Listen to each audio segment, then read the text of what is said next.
Hello, good morning. तो आज हम लास्ट अपना टॉपिक स्टार्ट करेंगे लाइब्रेरी साइंस का एम्प्लॉयबिलिटी स्किल्स। ये लास्ट चैप्टर है और काफ़ी इम्पोर्टेंट भी है। इससे काफ़ी सारी चीज़ें आती हैं और ज़्यादा टफ नहीं है, इजी है। चलिए शुरू करते फिर। सबसे पहले आपको एम्प्लॉयबल स्किल में आपको सिखाया जाता है self management skill. Self management मतलब कि खुद आप मैनेजमेंट करो। आप किसी पे डिपेंड नहीं कर रहे हो कि वो करके देगा वो करके देगा, आप खुद कर रहे हो।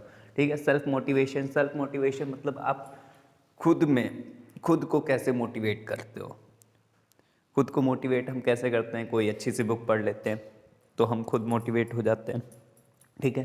किसी को कोई अच्छा काम करता हुआ देखें तो मोटिवेट हो जाते हैं। सपोज़ हमने कोई काम किया जिससे दूसरे का भला हो गया तो हम क्या मोटिवेट हो जाते हैं। तो ये करके हमें क्या लगता है कि हाँ मैं भी ये कर सकता हूँ, हाँ मैं करूँगा। इसे कहते हैं सेल्फ मोटिवेशन। दूसरा है personality types, traits, disorders.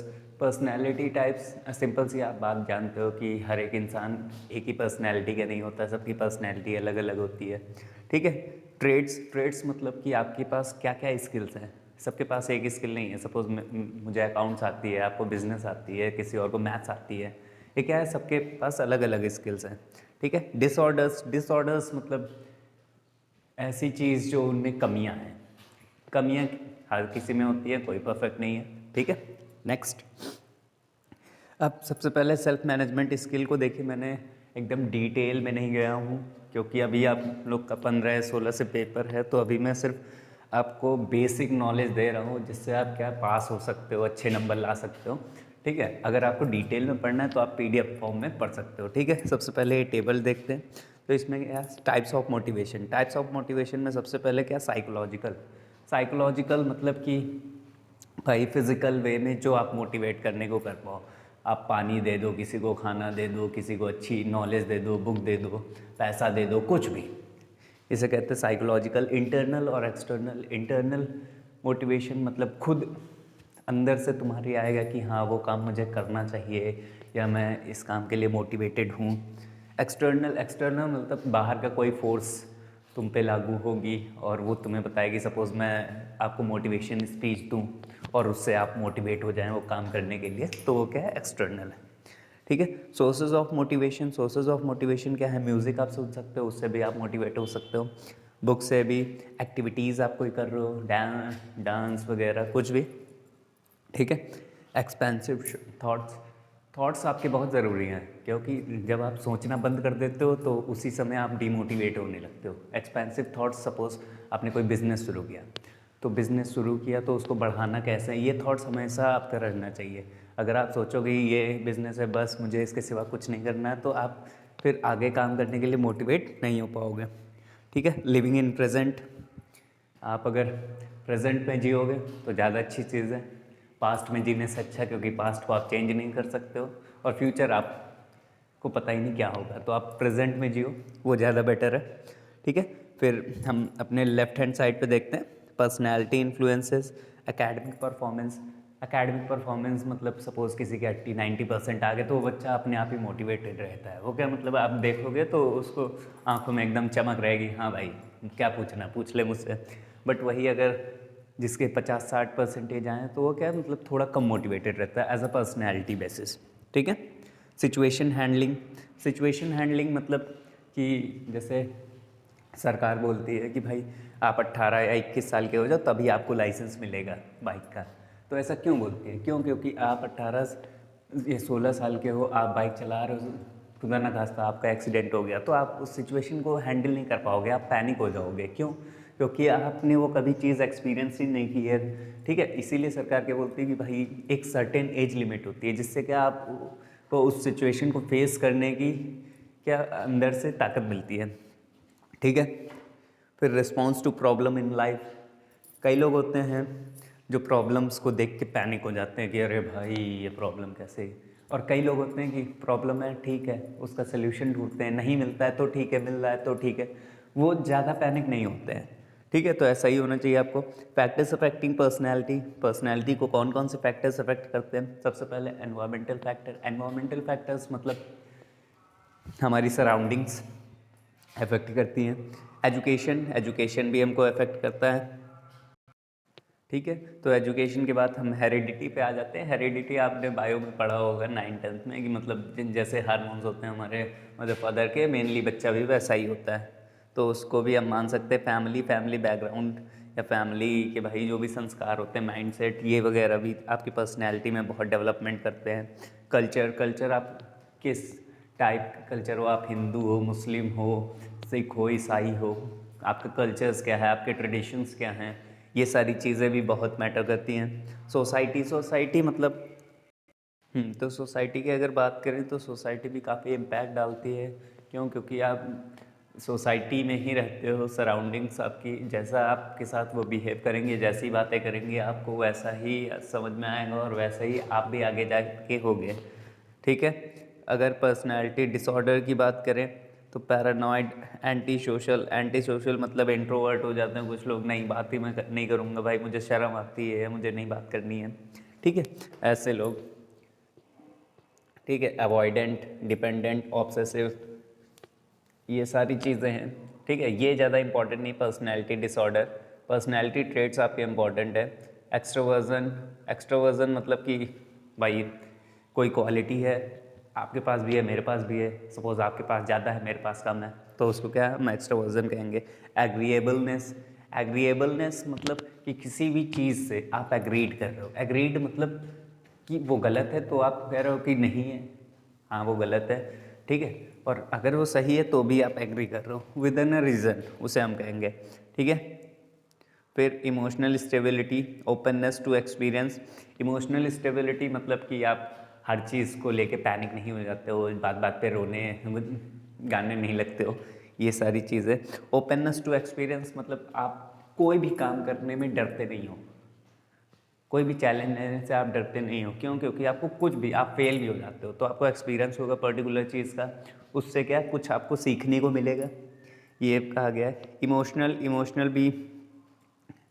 Emotional आपको पहले तो टफ होना चाहिए, हर चीज़ पे आपको रोने गाने नहीं लगना चाहिए, पैनिक नहीं होना चाहिए।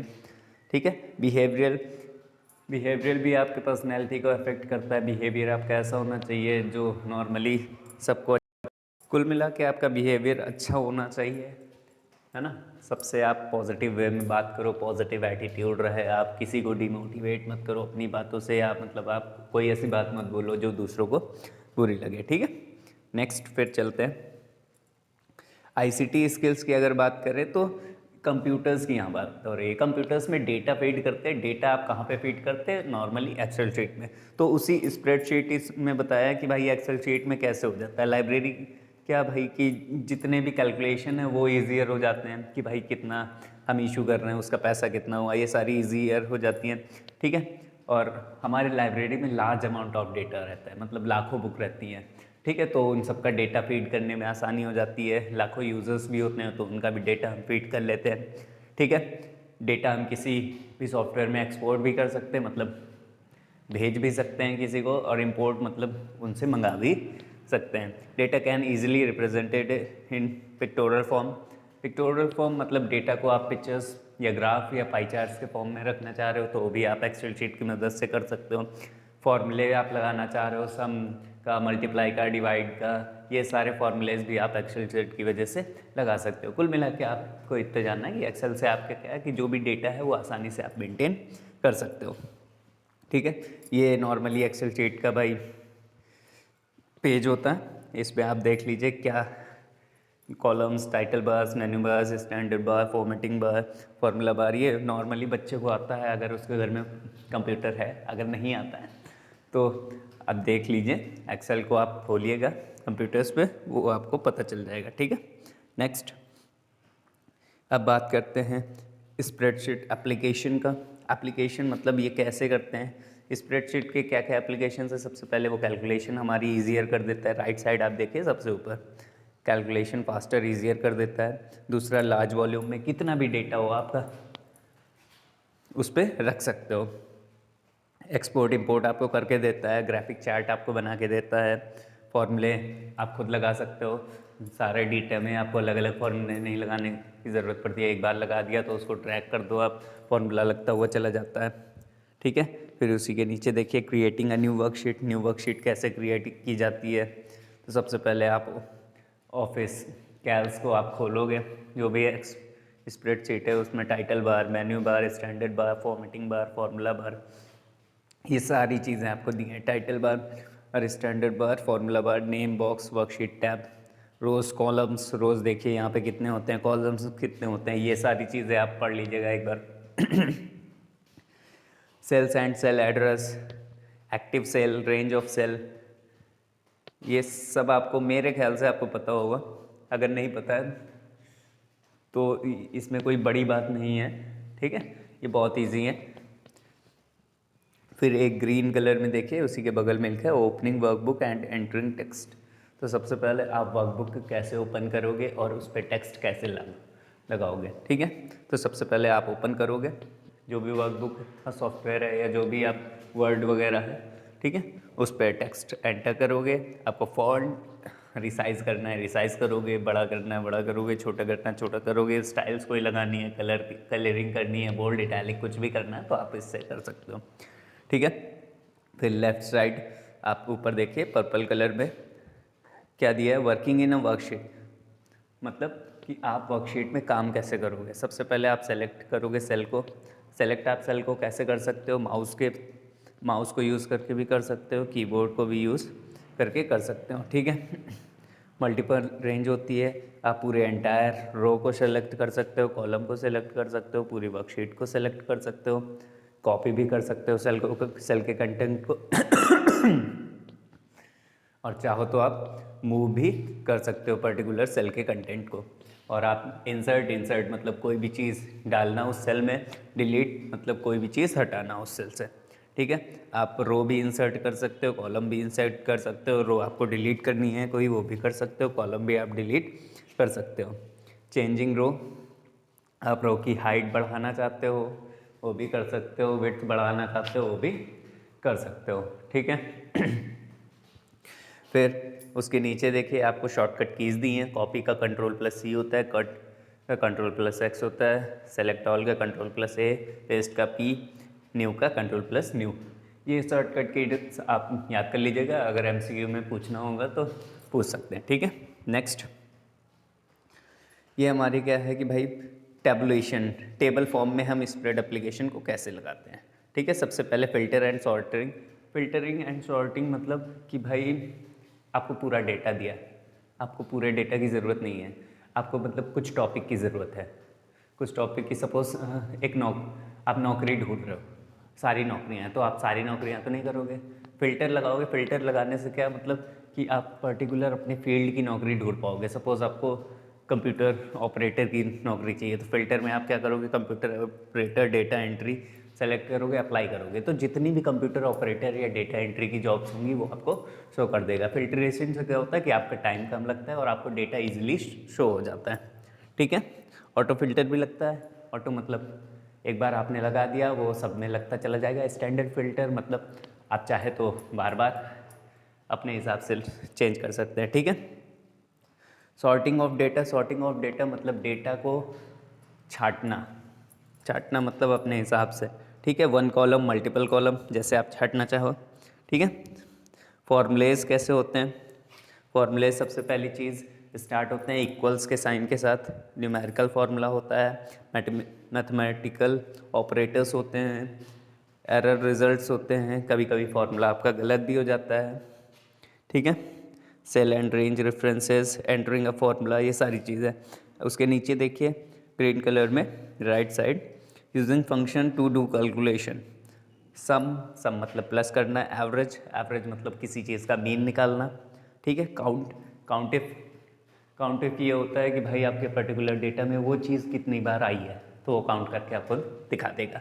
ये स्टेटमेंट के लिए होता है कि ज़रूरी नहीं कि वो चीज़ हो, अगर आपको करनी है तो आप कर सकते हो, ठीक है। मैक्स आप ज़्यादा से ज़्यादा किसी चीज़ को बढ़ाना चाहो, मिनिमम कम से कम किसी चीज़ को रखना चाहो, ठीक है।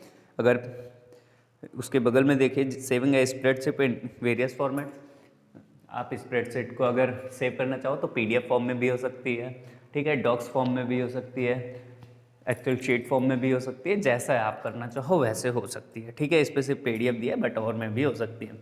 किसी भी स्प्रेडशीट को आपको प्रिंट करना है तो Ctrl+ दबाइए, या तो राइट साइड में सबसे ऊपर जो बटन दी होती है उसको आप जब क्लिक करेंगे ऑफिस बटन को तो उस पर क्लिक करेंगे तो प्रिंट के सारे ऑप्शंस आ जाएंगे। ठीक है, फिर पासवर्ड प्रोटेक्शन कैसे करते हैं, टूल्स मेन्यू में आप जाएंगे तो फाइल सेविंग में उसमें आपको ऑप्शन मिल जाएगा कि आपको पासवर्ड लगाना है या नहीं। इससे क्या होता है कि आपकी जो फाइल या डेटा रहता है सिक्योर रहता है। ओके, अब एंटरप्रेन्योरियल स्किल्स, एंटरप्रेन्योर्स होते कौन है, जो बिजनेस करते हैं नए आइडिया के साथ।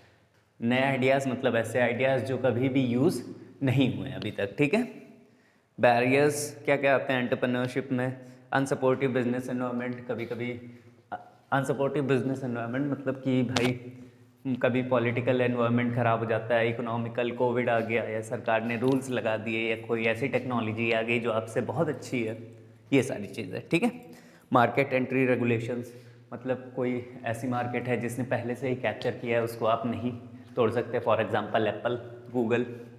ठीक है, शॉर्टेज ऑफ कैपिटल, पैसे की कमी से भी आप कि एंटरप्रेन्योर में कमी आती है। स्किल्ड वर्कफोर्स मतलब जो भी इंसान आपके यहाँ काम कर रहा है वो स्किल्ड नहीं है मैक्सिमम लेवल तक जितना आपके बिजनेस में काम है। ठीक है, फिर next lack of entrepreneurial mindset and training. Mindset आपको बहुत ज़रूरी होना चाहिए कभी भी आप कोई भी बिज़नेस करें। क्यों? क्योंकि बिज़नेस में आपका माइंडसेट जितना अच्छा होगा उतना ही आप चीज़ों को पॉजिटिव वे में लोगे, और जितना ख़राब होगा उतना ही आप नेगेटिव वे में लोगे, और जब नेगेटिव वे में कोई भी चीज़ जाती है तो वो बेकार ही होती जाती है। ठीक है, फिर इसमें भी देखिए इसका भी चार्ट है एक, मैं एकदम फटाफट आपको बता देता हूँ समरी फॉर्म में। सबसे पहले आप लेफ़्ट साइड देखिए कॉम्पिटेंसीज। सबसे पहले इनिशिएटिव मतलब खुद चल के आना चाहिए कि हाँ भाई मैं ये काम करना चाहता हूँ। इनिशिएटिव मतलब खुद फर्स्ट स्टैंड लेना खुद के लिए। ठीक है, सीकिंग अपॉर्चुनिटी देखना। परसिस्टेंस मतलब किसी भी काम को तब तक करना जब तक वो हो नहीं जाता, इसी चीज़ को कहते हैं परसिस्टेंस, और ये काफ़ी इम्पॉर्टेंट होता है एंटरप्रेन्योरशिप में। ठीक है, सीकिंग इन्फॉर्मेशन, दूसरी जगह से इन्फॉर्मेशन लेना। Concern for high quality product देना। कमिटमेंट आपको पता ही होगा।